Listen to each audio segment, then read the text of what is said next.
We're going to talk travel. Norwegian Cruise Lines, one of the largest cruise lines in the world, attending this week's big Virtuoso Travel Week event. The company just announcing last week it's expanding service to China, India, Australia, and New Zealand. Andy Stuart joins us right now. He's the president and COO of Norwegian Cruise Lines. And Andy, a name I like a lot. I want to start with Cuba, though, this morning. The U.S. Embassy in Cuba opens later this weekend. A lot of buzz in the cruise industry right now about whether Cuba is going to be cheap and whether you guys are going to be getting people there very soon. Well, good morning. We're very excited about Cuba. We think it's a big opportunity. You look at the research, the pent-up demand says there's a lot of people in the U.S. who are very excited to go to Cuba. And the Caribbean, of course, is 40% of the market, so having a wonderful new destination in the middle of the Caribbean is pretty exciting. It's complicated, though. Yeah, that's what I was going to ask. It's complicated. What does it take to get a license? When do you think that'll happen? You know, the timing's difficult to say. We have applications in with the U.S. government, and we're in a dialogue with the officials in Cuba. So we'll see. The timing is uncertain at this point, but certainly it's a destination that has a huge potential. How huge is that potential, and does it come at the expense of Puerto Rico or other islands?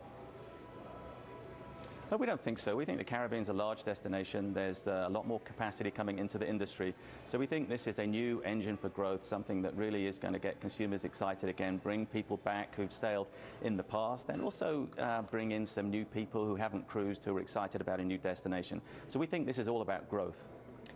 You know, you're at a luxury conference, and one of the things that's very interesting is you guys are doing more and more luxury on board, but really creating multiple classes of service on board. How does that work? You know, we've developed at Norwegian something called the Haven by Norwegian, which is a private key card access area with private sunbathing, private restaurant, private lounge, butler, concierge, everything you'd expect from the most upscale experience. But our guests get to duck in and out of the big ship experience. So 28 restaurants, facilities for families, Tony Award-winning entertainment. So we really are excited about offering the upscale segment a really new choice in this industry, and we're growing it fast. Every ship we build, we expand the Haven a little bit because it's really resonating with our guests. There are three things that cruise lines go through a lot of per cruise, Andy: food, booze, and diesel fuel. Diesel is down by over $1 a gallon from last year. We talk a lot about the airlines. How much does a lower diesel fuel cost just add to your profit?